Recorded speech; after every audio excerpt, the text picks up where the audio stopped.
Assalamualaikum warahmatullahi wabarakatuh. Kembali lagi bersama kami keluarga Mofi. Kali ini saya akan mencoba mengorek cerita film yang berjudul Tenggelamnya Kapal Van der Wijk. Film yang diadaptasi dari novel sastrawan ternama Tanah Air, yaitunya Buya Hamka. Novel ini juga sangat legendaris. Meski dibuat pada tahun 1938, karyanya tetap dinikmati hingga saat ini.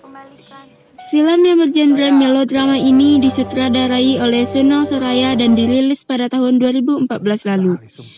Film ini juga dibintangi oleh beberapa aktor dan aktris ternama Tanah Air, yaitunya Pevita Pierce dan Herjunot Ali sebagai pemeran utamanya.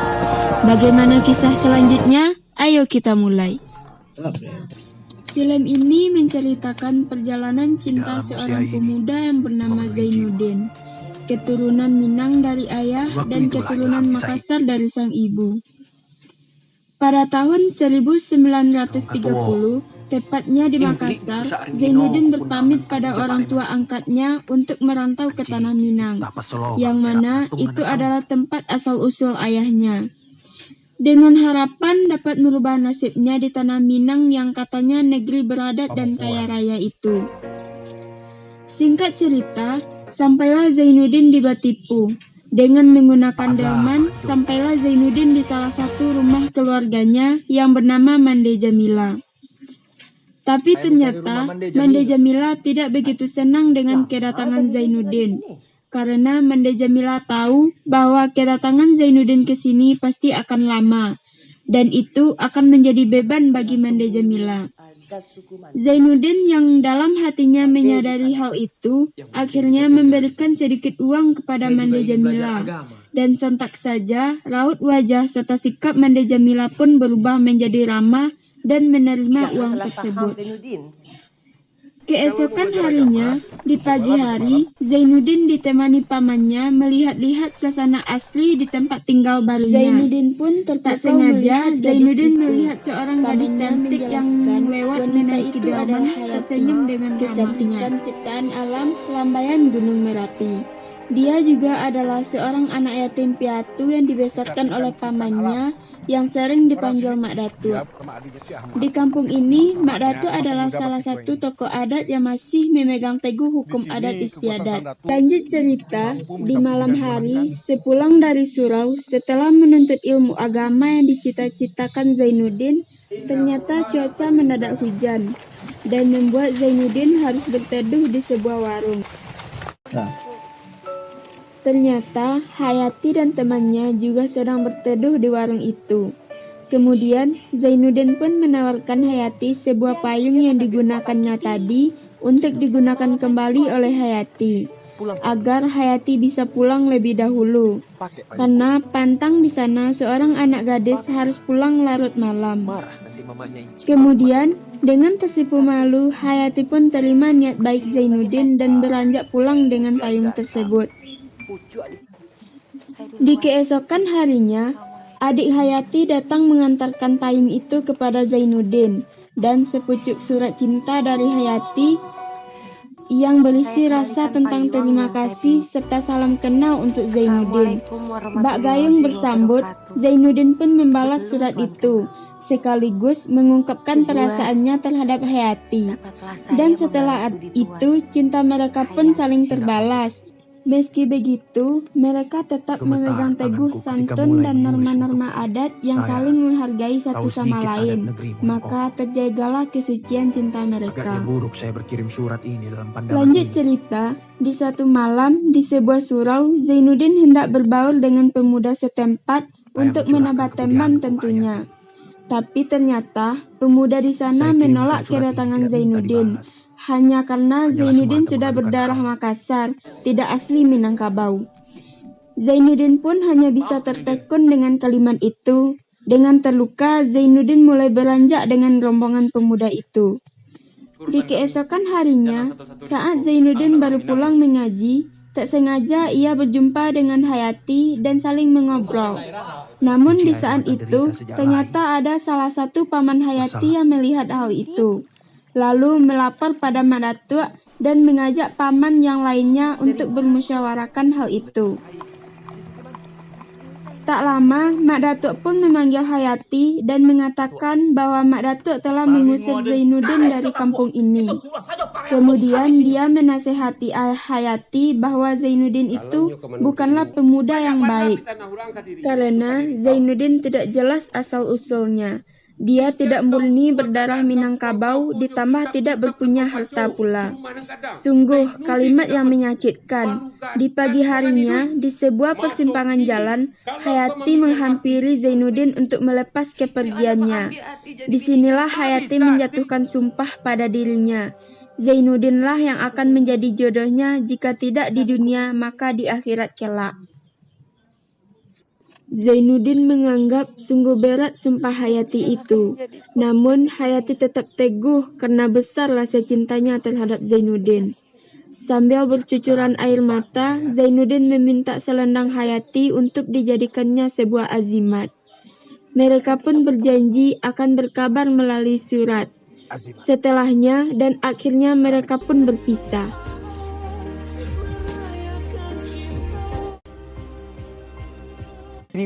Singkat cerita, sampailah Zainuddin di rumah kerabat ayahnya, Angku Rabia, di daerah yang bernama Padang Panjang. Disinilah Zainuddin akan kembali menuntut ilmu agama. Di sana, Zainuddin sangat diterima baik oleh istri Angku dan dia juga mendapatkan sahabat baru yang bernama Bang Mulu, seorang yang suka bermain judi yang tak lain adalah anak Angku Rabiah itu sendiri. Di kala itu, Angku Rabiah sedang membaca koran, berkata pada Zainuddin, kalau dia pandai menulis cerita yang bagus tulisannya, bisa dimuat di koran yang sedang Angku baca ini, dan bisa mendapatkan uang dari situ.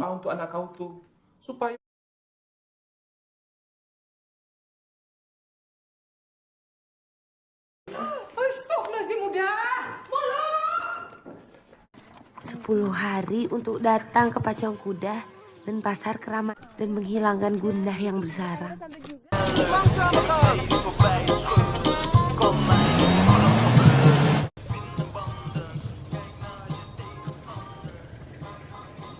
Wajah Hayati kekasihku tuh.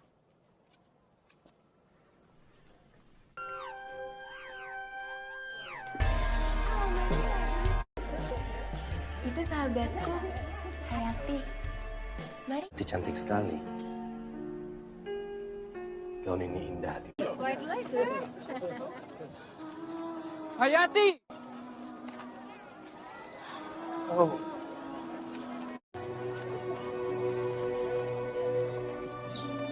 Kembali ke Hayati, di suatu hari ternyata ada seorang pemuda berdarah Minang dan kaya raya yang bernama Aziz, abang dari salah satu sahabat Hayati yang ternyata dia juga naksir dengan Hayati dan berniat ingin melamar Hayati.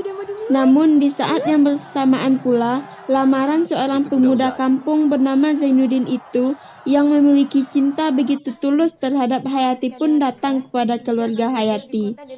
Hal ini membuat seluruh sanak Hayati berkumpul dan melakukan sebuah perundingan lamaran, mana yang akan mereka terima untuk Hayati. Namun meski cinta Zainuddin begitu tulus dan meski Hayati membalas cintanya, di mata keluarga Hayati adat dan harta di atas segalanya. Cinta kalau Minangkabau. Ayah Zainuddin itu pada kasus.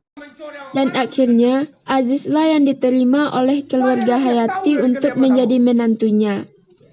Di kala itu Hayati hanya bisa menurut, karena sadar dari dulu ia hanya menumpang hidup di tempat Mak Datuk. Beberapa hari setelah itu, sepucuk surat datang untuk Zainuddin tentang sebuah penolakan lamaran dari Mak Datuk, yang membuat hati Zainuddin terluka. Setelah itu, Zainuddin bertanya pada Bang Muluk mengenai Aziz, calon suami Hayati yang ternyata dia adalah anak manja, anak orang kaya raya yang suka menghambur-hamburkan uang keluarganya dengan cara berjudi, minum minuman keras, dan main perempuan. Beberapa waktu berselang, pernikahan Hayati pun dilaksanakan. Di samping itu, Zainuddin yang mendapatkan sepucuk surat dari Hayati yang isinya sebuah permintaan maaf dan mengatakan bahwa ini adalah keputusan dari Hayati sendiri. Hayati juga berkata, dia juga orang miskin dan melarat, maka takkan sanggup membangun rumah tangga. Membaca hal itu, hati Zainuddin hancur, jiwa Zainuddin terguncang begitu hebatnya, dan Zainuddin jatuh sakit. 2 bulan lamanya dia terbaring di atas tempat tidur, hampir mati Zainuddin dibuatnya. Keluarga yang tak tega melihat kondisi Zainuddin yang setengah gila pun akhirnya menyurati kepada keluarga Hayati agar kiranya Hayati sudi datang menjenguk Zainuddin yang sedang terluka batinnya ini.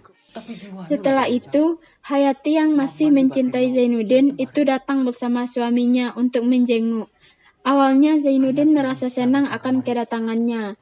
Namun setelah melihat cincin emas di jari manis Hayati, Zainuddin tersadar bahwa Hayati kini sudah milik orang lain. Hatinya pun kembali hancur. Keluar kok semuanya, pergi kok semuanya.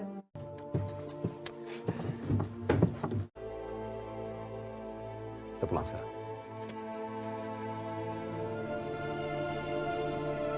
Setelah kejadian itu, Bang Muluk yang prihatin melihat kondisi Zainuddin berusaha memberinya sebuah motivasi hidup.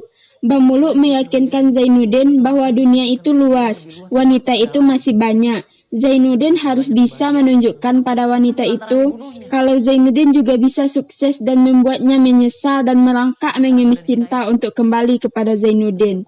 Bang Muluk juga menyarankan kepada Zainuddin untuk menulis kembali karya. Menurut Bang Muluk, tulisannya ditulis oleh seorang penulis yang sedang sakit hati, maka akan memunculkan banyak inspirasi.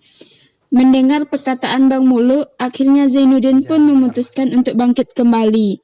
Melihat tekad Zainuddin yang ingin memperbaiki diri, Bang Muluk pun jadi terinspirasi dan ingin juga memperbaiki dirinya, yang dari seorang preman pasar menjadi orang yang lebih baik lagi. Bang Muluk berkata bahwa dia mau ikut menemani Zainuddin ke Jakarta. Zainuddin yang mendengar tawaran itu pun menjadi senang dan mereka berjanji apapun yang terjadi mereka tetap bersama. Apa yang dimakan Zainuddin kelak, maka itu juga yang akan Bang Muluk makan. Dan perjalanan pun dimulai.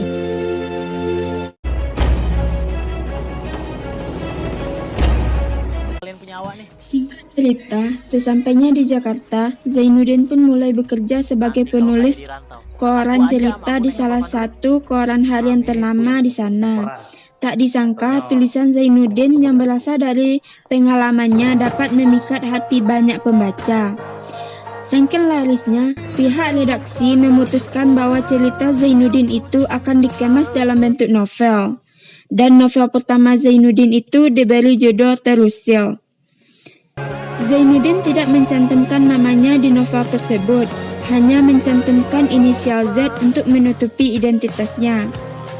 Sementara di sisi lain, Hayati terus mencoba untuk mencintai Aziz suaminya dengan segala fasilitas dan kemewahannya. Hari demi hari pun berganti.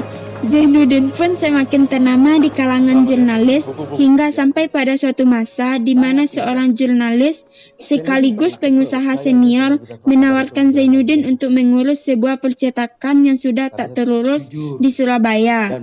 Zainuddin pun menerimanya. Dan dia pun mengajak Bang Muluk untuk ikut pergi ke Surabaya. Sementara Hayati kini mulai resah dan jenuh akan kelakuan suaminya yang kini sudah mulai kasar terhadap dirinya. Hingga suatu ketika, sahabat Hayati datang menjenguknya dan memberinya oleh-oleh sebuah buku novel yang berjudul Terusil. Sahabat Hayati mengatakan bahwa kisah di dalam novel ini teramat mirip dengan kehidupan Zainuddin, dan tanpa mereka ketahui bahwa memang yang menulis novel itu adalah Zainuddin. Di sisi lain, kini kehidupan Zainuddin pun semakin sukses. Hidupnya kini penuh dengan kemewahan. Bahkan ia berhasil membeli sebuah rumah yang teramat mewah dan besar pula. Tak sampai di situ, bahkan Zainuddin juga sudah membeli sebuah mobil. Terima kasih banyak. Bukan hanya kaya, Zainuddin pun menjadi orang yang sangat dermawan. Kembali ke Hayati, hidupnya semakin menderita akan perilaku suaminya yang sering pulang larut malam. Pada suatu ketika, Aziz diharuskan pindah tugas ke Surabaya, dan mau tak mau Hayati pun harus ikut bersamanya. Suami pulang tak disambut. Singkat cerita, sesampainya di Surabaya, mereka mengontrak sebuah rumah. Namun meski sudah pindah rumah dan tempat tinggal sekalipun, sikap Aziz masih tidak berubah dan dia sering pulang larut malam untuk melampiaskan hobi perjudiannya. Dan Hayati pun selalu ditinggal sendirian di rumah dan hanya ditemani novel berjudul Terusil. Terima kasih. Hingga suatu hari, Aziz mendapat sebuah undangan perkumpulan anak rantau Minang yang bertema opera Terusil yang sedang populer di saat itu. Ketika menghadiri acara itu, saat menyaksikan opera Terusil, Hayati tak kuasa menahan tetesan air mata karena opera tersebut benar-benar mirip menampilkan kisah cintanya dahulu saat masih bersama Zainuddin. Setelah opera itu selesai, beberapa saat kemudian betapa terkejutnya Aziz dan Hayati bahwa ternyata yang memiliki rumah mewah dan pengarang novel tersebut adalah benar Zainuddin. Orang yang dahulu pernah mereka lukai hatinya hingga hampir gila. Keesokan harinya, di kediaman Hayati dan Aziz tiba-tiba didatangi oleh 3 orang penagih hutang yang ternyata Aziz diketahui terlilit hutang teramat banyak. Dan sudah seminggu Aziz dipecat dari kantornya. Hal ini membuat mereka terpaksa harus memutuskan urat malu untuk sementara menumpang hidup di rumah Engku Zainuddin. Bukan hanya menumpang, bahkan dengan tak tahu malunya, Aziz juga meminjam uang dan jumlah yang sangat banyak kepada Zainuddin untuk kembali ke meja judi. Hingga di suatu ketika, di saat makan bersama, tiba-tiba Aziz terjatuh dan ternyata Aziz mengidap penyakit yang cukup parah. Melihat kondisi Aziz yang kacau, Zainuddin yang baik hati itu pun menyarankan Aziz dan Hayati untuk pulang dahulu ke kampung untuk menenangkan pikiran mereka. Namun Aziz menolak usulan itu dan memohon izin pada Zainuddin untuk menitipkan Hayati sementara waktu. Sementara Aziz ingin mencari kerja baru ke kota lain. Setelah itu, Hayati yang ditinggalkan suaminya itu pun mulai kembali dekat dengan Zainuddin. Meski begitu, Zainuddin tetap menjaga jarak di antara keduanya.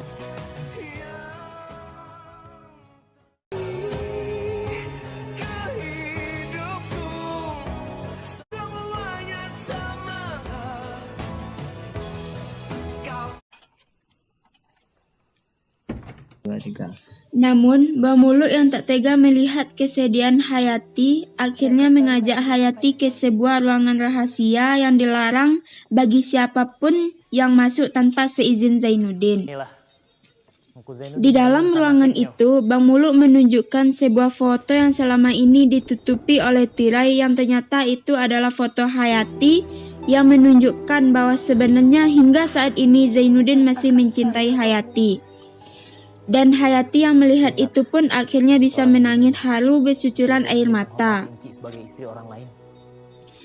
Di suatu pagi, Zainuddin datang membawa sebuah surat untuk Hayati, yang ternyata surat itu adalah surat dari suaminya, yang menyatakan bahwa dia sudah tak sanggup lagi dengan beban hidupnya dan sekaligus minta maaf kepada Zainuddin karena dulu pernah merusak keharmonisan cintanya dengan merebut Hayati. Tinggallah dengan Zainuddin. Dan melalui perantara surat ini pula, Aziz menyerahkan sepenuhnya Hayati kepada Zainuddin. Dalam bersamaan surat ini juga, ternyata Aziz sudah mengakhiri hidupnya yang begitu tragis dan mengerikan. Beberapa bulan kemudian, Hayati kini sudah menjadi janda, mencoba mengungkapkan pada Zainuddin bahwa sesungguhnya masih ada cinta di hatinya, dan berharap Zainuddin mau menerimanya kembali. Namun dengan penuh keegoisan yang tak jujur, Zainuddin yang sudah pernah terluka yang teramat dalam hatinya menolak harapan cinta itu. Zainuddin berkata, "Pantang pisang berbuah 2 kali dan pantang pemuda memakan sisa." Lalu, Zainuddin menyuruh Hayati pulang ke kampung halamannya untuk kembali ke tanah Minang. Untuk kembali kepada nenek mamanya yang katanya beradat dan berlembaga itu. Dan yang melukai hati Zainuddin, si pemuda kampung yang tak jelas asal-usulnya, tak asli Minangkabau. Keesokan harinya, Hayati diantar Bang Muluk pergi ke pelabuhan untuk melepas kepergian Hayati di sana. Sebuah kapal besar bernama Van der Weyck berlabuh gagah di sana. Sebelum pergi, Hayati menitipkan sepucuk surat untuk Zainuddin kepada Bang Muluk. Sesampainya di rumah, Bang Muluk menyerahkan surat itu kepada Zainuddin. Dan Bang Muluk pun berusaha membuka matanya Zainuddin bahwa sesungguhnya ini adalah kesempatan besar Zainuddin untuk mendapatkan kembali cintanya yang dulu pernah hilang. Karena Bang Muluk sadar cinta Hayati itu pun adalah cinta yang tulus, yang selama ini mereka salah sangkakan. Zainuddin yang tersadar akan hal itu pun akhirnya menyesal dan berusaha menyusul Hayati. Namun disayangkan, ternyata kapal yang ditumpangi oleh Hayati sudah berangkat. Namun, Zainuddin tidak menyerah. Zainuddin pun bergegas menyusul Hayati melalui jalur darat dengan kereta api menuju Jakarta. Di keesokan hari, saat Zainuddin hendak berangkat, ternyata sudah tersiar kabar bahwa kapal Van der Weyck yang ditumpangi Hayati tenggelam dan para korban diusirkan ke daerah Lamongan. Zainuddin dan Bang Muluk pun segera pergi ke sebuah rumah sakit di daerah Lamongan. Setelah lama mencari, akhirnya mereka menemukan Hayati yang kondisinya hampir sakaratul maut, yang masih terus menggenggam foto Zainuddin. Zainuddin pun tak kuasa menahan kesedihannya melihat Hayati. Zainuddin mengungkapkan semua perasaan cintanya kepada Hayati. Dan Hayati pun mengungkapkan betapa besar rasa cinta yang dimiliki Hayati untuk seorang Zainuddin. Kebahagiaan cinta ada di depan kita. Namun, takdir berkata lain. Di penghujung hayatnya, Hayati meminta Zainuddin untuk mengucapkan 2 kalimat suci, yaitu syahadat, untuk melepas kepergiannya. Seiring selesai Zainuddin mengucapkan kalimat itu, Hayati pun menutup matanya dan menghembuskan nafas terakhirnya.